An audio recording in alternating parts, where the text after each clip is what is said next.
మీరు ఎప్పుడైనా కాటేరు అమ్మవారి టెంపుల్కి వెళ్ళారా? కామెంట్ సెక్షన్లో కామెంట్ చేయండి. Hey guys, welcome back to another video. ఇప్పుడు మేము బెంగళూరులో దగ్గరలో ఉన్న కాటేరు అమ్మవారి టెంపుల్కి అయితే వెళ్తున్నాం గైస్. చాలా చాలా బాగుంది. అండ్ ఇక్కడ అమ్మవారికి కూడా చాలా ఫేమస్ అండ్ మోర్ ఓవర్ చాలా చాలా పవర్ఫుల్ అమ్మవారు. ఇది 300 నాటి మర్రి చెట్టు, జంట మర్రి చెట్టు. మనం ఏ కోరికున్నా అది ఎలాంటి కోరికైనా కోరుకొని ముడుపు కడితే అమ్మవారి కృపతో చాలా ఫాస్ట్గా కోరిక అనేది నెరవేరుతుందని చెప్పి ఇక్కడ భక్తులు నమ్ముతున్నారు.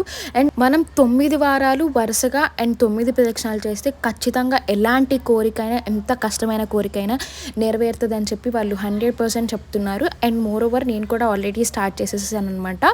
అండ్ ఇంకా నెక్స్ట్ వచ్చేసరికి మనకి ఇక్కడ చాలా రకమైన ఉన్నవి లాక్ సిస్టమ్స్ ఉన్నవి. అంటే మనకి ఎలాంటి ప్రాబ్లమ్స్ ఉన్న లాక్స్, కొన్ని ఇక్కడ బెల్లంతో వెలిగించేవి, ఇలా చాలా ఒక్కొక్క ప్రాబ్లమ్కి ఒక్కొక్క సొల్యూషన్ అయితే ఉంది గైస్. మంచి ఫేమస్ అయిన టెంపుల్. ఖచ్చితంగా మీ ఫ్రెండ్స్ అండ్ ఫ్యామిలీ మెంబర్స్కి షేర్ చేయండి. ఎవరు